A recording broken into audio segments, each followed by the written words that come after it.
Hi, I'm Madeline Connor, and I'm a speech language pathologist working for VDI Playhouse in Orland Park. And I'm joined today with my wonderful coworker, Lori, and I'll let her introduce herself. Hi, I'm Lori Colletta. I'm one of the OTs, which is an occupational therapist at the Orland Clinic. And Maddie and myself work together for the feeding clinic to kind of help little kiddos and big kiddos alike tackle some of the issues around feeding. And what we really do with the feeding clinic is families come with lots of questions about how long meals are taking, sitting at the table, variety of foods, diet concerns, and we kind of help them kind of tease out those questions and decide what is the most important thing to start working on and the plan in place. We help the family set the plan in place to get the ball rolling for them. So today we're going to kind of go over some questions. We have some questions that were sent in from Facebook families that we'll answer today, and then some other questions that we get asked very frequently. So we thought we would kind of compile a list and talk about them today. So we'll just kind of go right into it. And feel free when this video is playing to send in questions. And if you have any additional questions, or like if something like really rings true for your family and you have more questions, want to give us a call for a free consultation, happy to chat with you about that. So my first question is I'm gonna start with you, Lori. This was a question from a mama on Facebook that says, my son won't even entertain trying something new. He just automatically says he doesn't like it. He won't look at it, smell it, or touch it. Any ideas on how I can get him to take just a taste?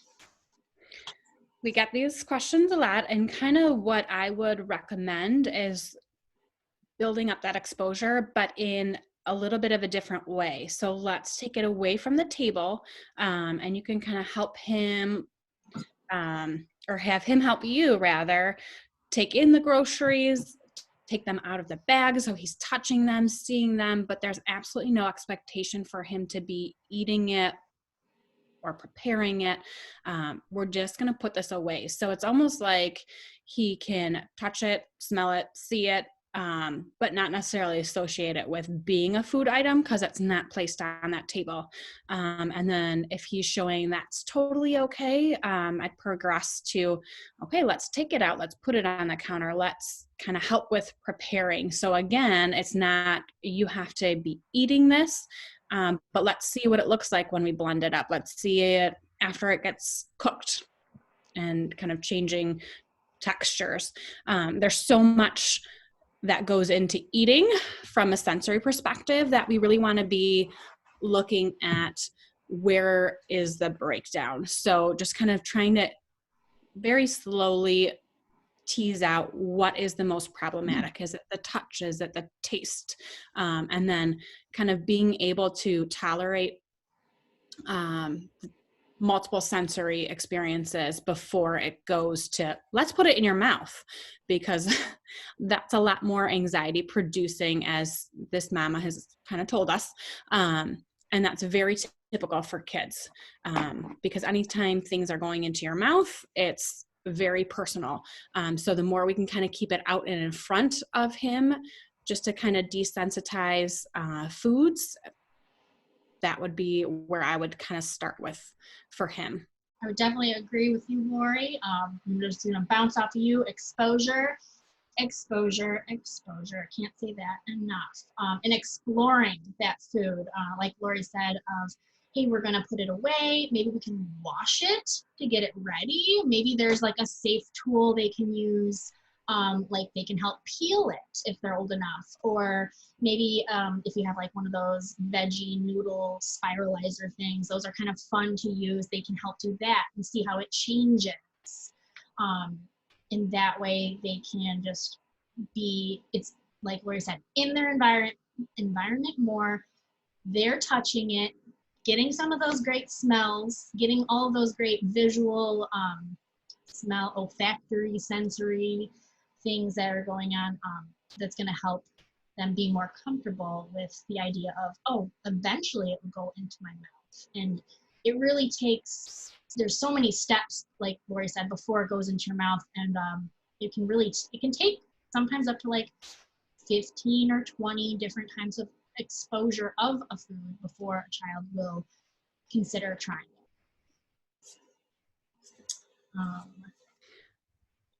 And then too, we can kind of talk about if this is a kiddo who is having a hard time staying calm in life in general, it's a good thing to kind of pay attention to what their sensory system is telling you. If they're amped up and looking nervous or really on the move, and then we bring them in that state to the dinner table for a snack or a meal, probably the meal time is going to be problematic. So kind of exploring too, how can we prepare your body to be a little bit more accepting of exposure to foods?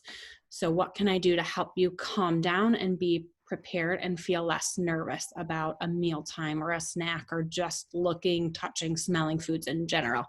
And then kind of talking to your occupational therapist, if you have one, to kind of help suggest activities that might help that nervous system to be calm so that meal times and snack times are more successful for these kiddos.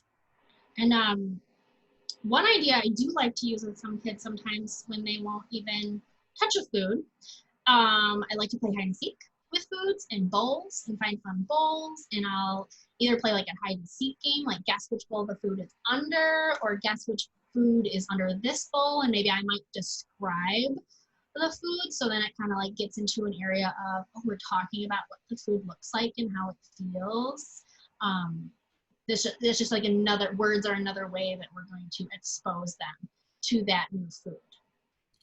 Right, and I think that's a great idea too, because then it takes, that demand for them to necessarily feel it and explore it in those manners. She's kind of like feeding the idea, this is what it is like, and this is what it would be like if you were to explore it. But she's not saying you have to make this, experience happen. Okay, squeeze it. Let's see if it's juicy. Nope, I'm telling you it's juicy, and you don't necessarily have that demand of exploring it to figure out just what all the details of this food entail.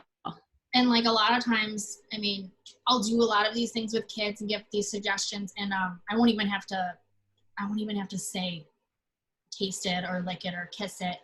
A kid will just, after we've exposed and we've explored with our hands and our noses and our eyes, so many times I'll see a kid they'll just bring it to their mouth all on their own, because you set up that environment of, this is okay, this is safe.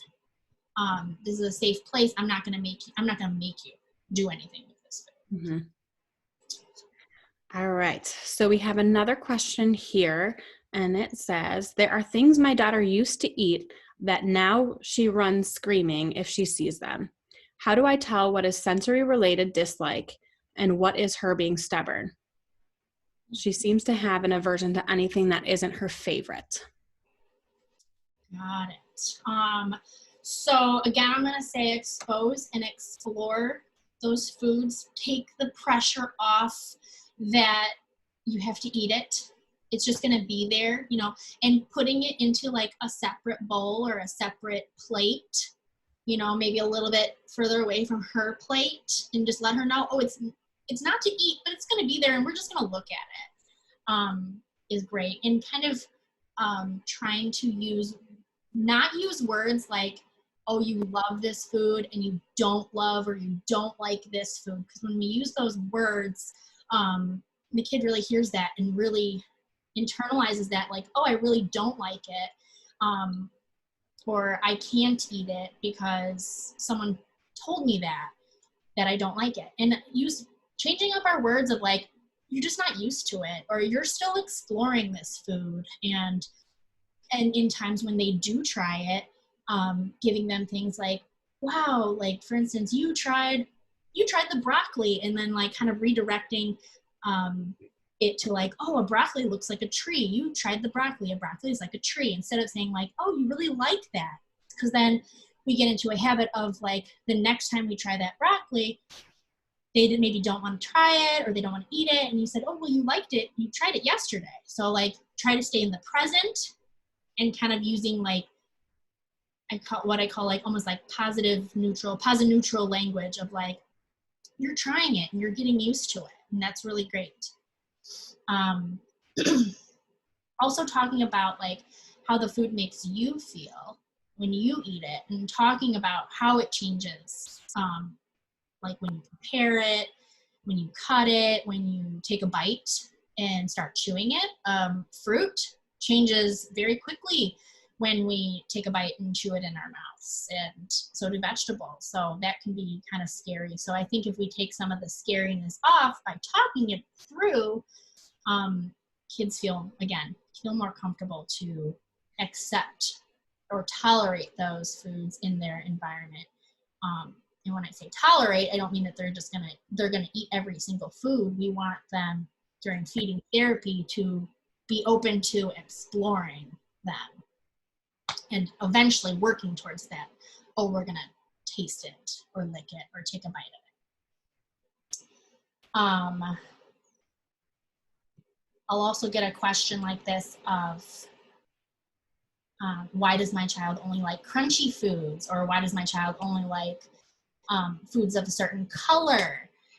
Again, it's like crunchy foods are those, and I'll get into this a little bit later too, those are like easier to chew and swallow, or if they're not being exposed to that variety of colors, then yes, kids are kind of gonna zone in on what they know is easy for them and what feels safe for them. Or if there was a food, I guess I'd also ask a question like, did a certain food make them not feel good at some point? So then we have to, within our feeding clinic evaluations, we do ask if there are ever like any allergies. Because if a food doesn't make me feel good, I don't want to eat it again.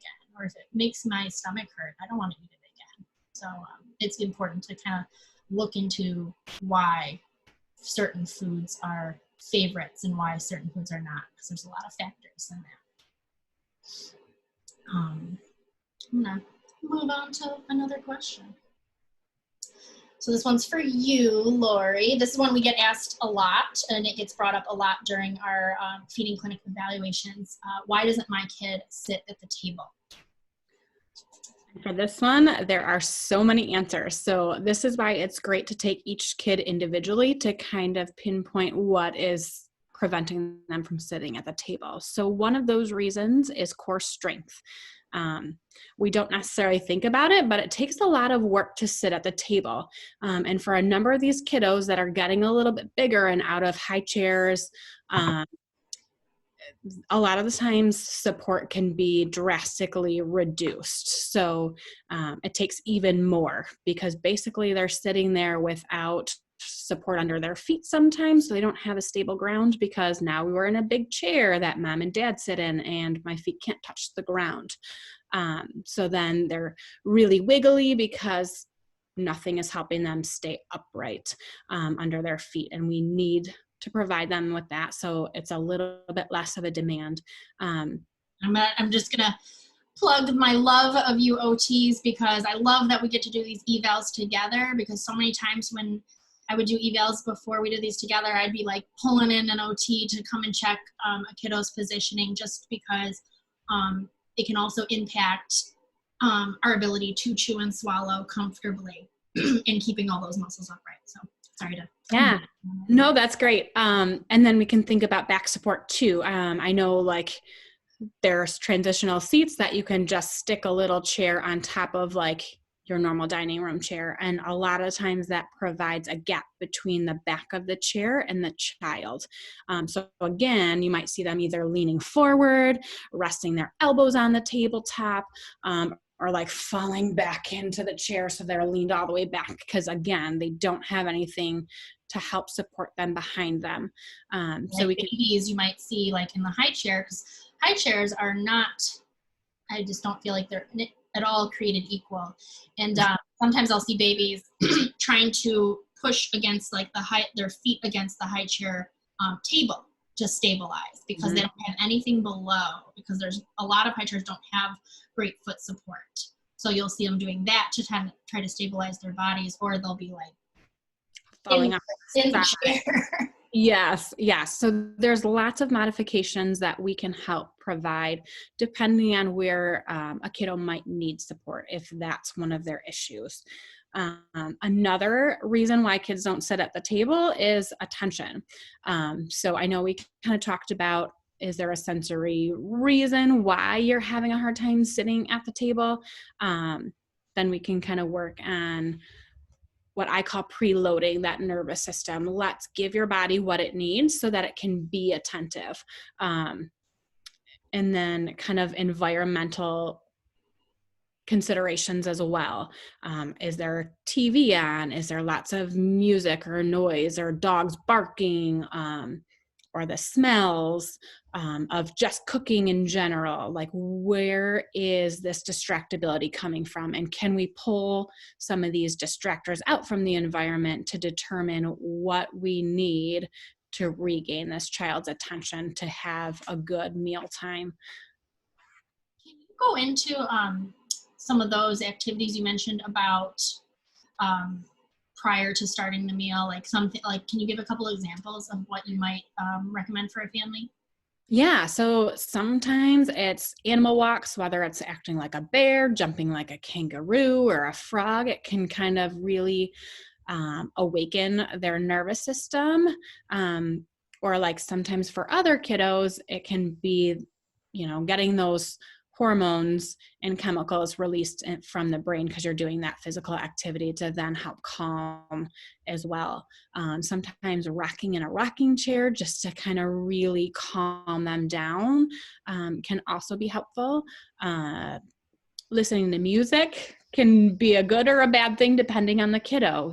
Do we need meditative music or classical music, or do we? There's lots of like fun songs on YouTube that have to do with food. I know Yeah. Melanie Potok, love her. She has lots of food themed songs that I think are on her like Facebook page. Yeah. So I would recommend, trying some of those out and seeing just what works. If they don't like it, let's try another one and see if that activity works out better. It's all kind of trial and error as we're trying to get these kiddos the support they need to help out in an area that's difficult for them. And sometimes what I'll do with kiddos is using a visual timer. iPhones and phones have lots of nice timers on them, and maybe we can start with, we're just going to try to stay at the table for 2 minutes, and then you can kind of move a little bit, and then we're going to try to come back when the timer goes off and try to build it up to like 5 minutes, or to then work to 10 minutes. And when we say like environmental, no TV, it's so hard not to have the TV on when we eat. So I'll tell my family sometimes it's like maybe just pick one meal a day to start with, to try to like just work on turning the TV off, being present, and that way like you can also work on that modeling of talking about food and using some nice positive, neutral language about food and about the experience. So I think if we as adults, because I try to also not have my phone at the table. That's been very difficult with the world right now. And in myself working on being present during the meals, because there's a lot of great language, great sensory input going on during family mealtime.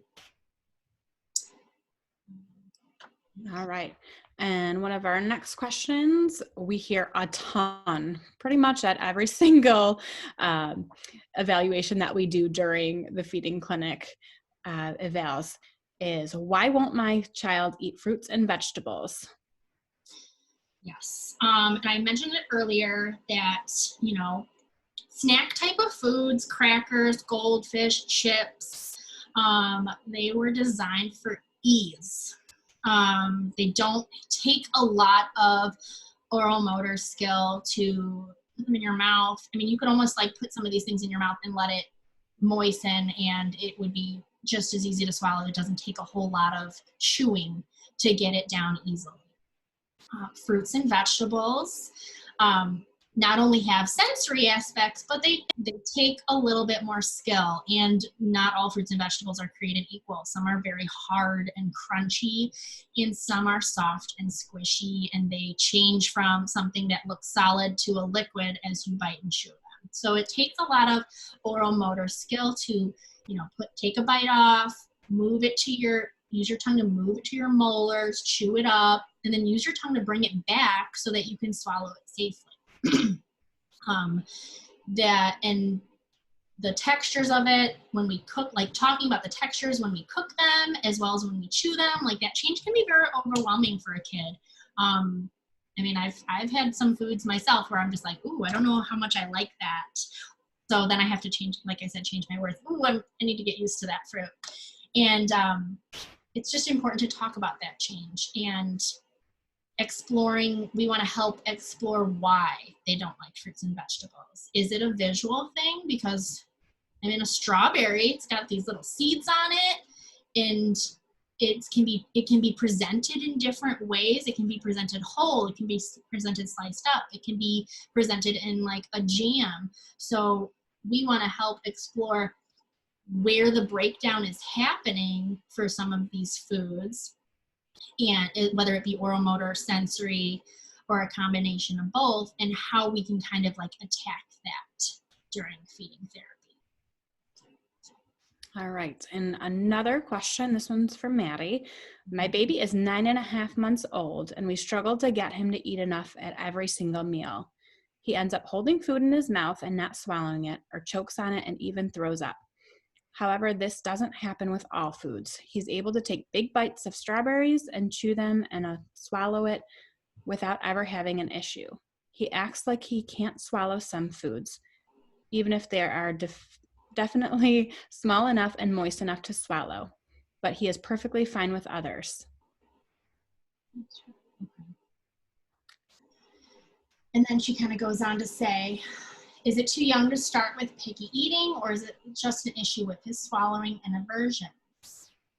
Our pediatrician wants him to be eating 1 cup of food 3 times a day, but sometimes we can barely get him to take in a 1/4 cup, and never more than a 1/2 cup. He's completely fallen off his curve over the past few months, and the pediatrician says it's because he's not eating enough to grow. Okay. So I guess I'll answer the one question, is 9.5 months too early to say a child is a picky eater? I'd say yes, because the focus of foods, of introducing solid foods, before a year is all about exploring and exposing.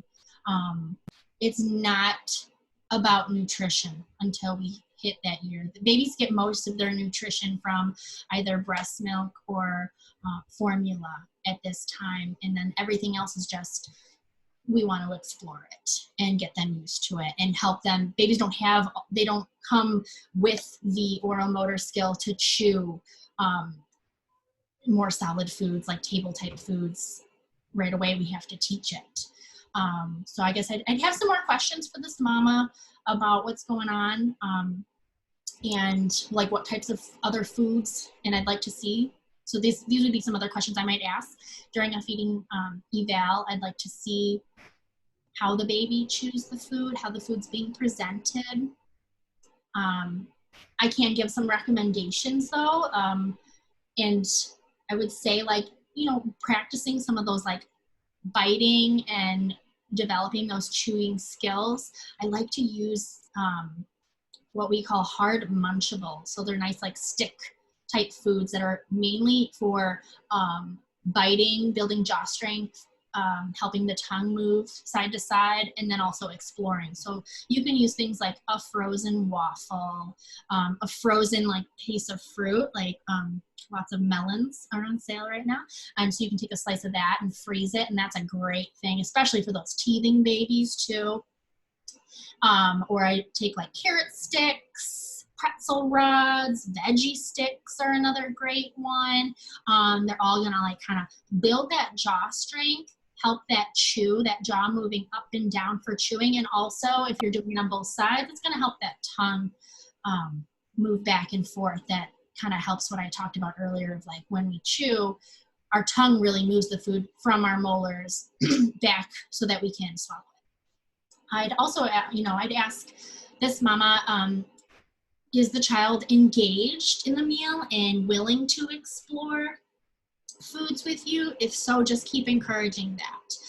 If your child is coughing, choking, gagging, and throwing up at just about every meal, these would be some things that would warrant an additional consult. I would seek out a consult with some type of feeding team or speech language pathologist, and we'd be happy to chat with you about that and explore that more.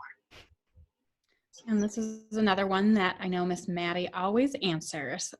But you are good at this too, so don't say No. Yes, but I know she always comes up with an excellent answer. And the question is a sippy cup okay, and why won't they use an open cup? Mm-hmm. Mm-hmm. And my answer is no to sippy cups. Don't like them. They were made to make it so that your rug stays clean. And I mean, I like my rug being clean, but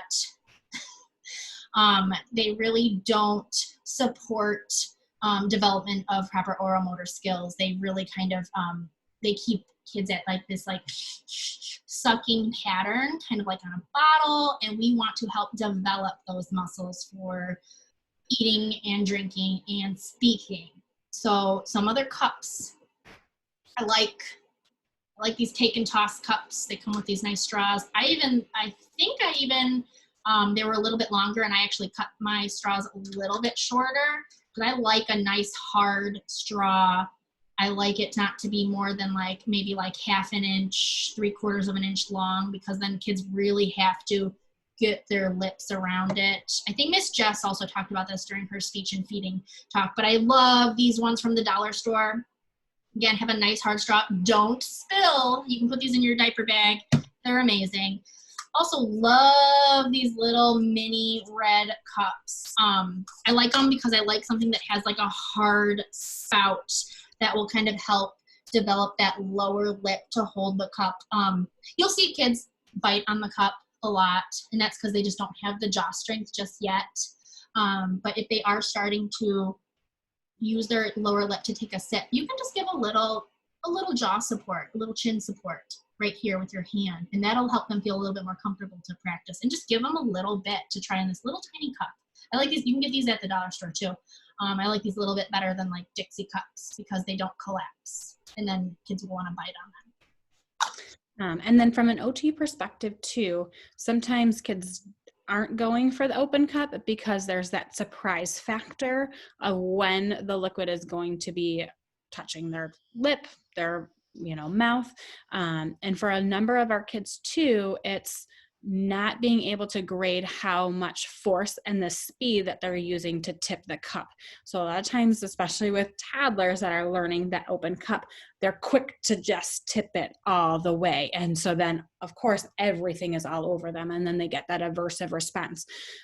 So, sometimes even holding the cup with them to train them to tip it slowly so that they have a little bit more reaction time, so they're not getting that negative response with the liquid coming too fast for them to be able to manage.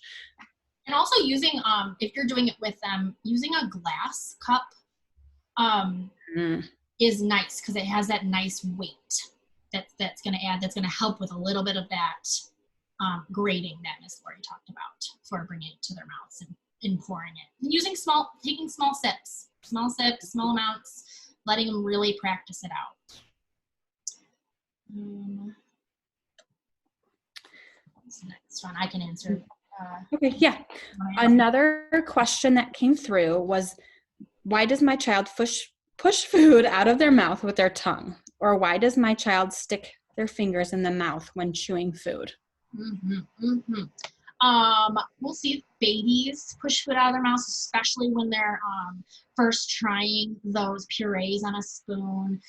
Babies have this something called the tongue thrust reflex, which is to help with cupping the nipple, either at the breast or the bottle. So the tongue kind of comes up to kind of support the nipple and pull the liquid out. We want to start seeing that kind of disappear around 6 months, and then right around that time that you might be introducing those solids. So sometimes they're just not all the coordination is not completely developed. So you will see that, but it should get better the more you guys present and the more you work on it, and especially if you are giving them those great stick foods to like make them bring their tongue to the sides and bring them somewhere else, or even like presenting the spoon, you know, on different sides of the mouth is good too. And to answer the question of like, why does my child stick their tongue in their mouth when there's food in there? I would want to look at oral motor skills. Can they move their tongue over to reach the food, or are they using, a lot of kids are using their finger to then, whatever they chewed up here, they can't move it back into the middle of their tongue to safely swallow it, so then they're kind of pushing it with their tongue so that they can swallow it. Yeah, unless there's anything else, I think this is a good stopping point. Yeah, I don't have anything else to mention, but I think these were some great questions asked, and Miss Lori and I and Miss Jess and Miss Maggie over in Naperville, they are part of the Naperville Feeding Clinic eval team. We are always happy to answer these questions. So please feel free to call us, message us, email us, and we can have a video chat with you about your kiddos feeding. All right. Thanks for listening, everyone. Thank you. Bye-bye.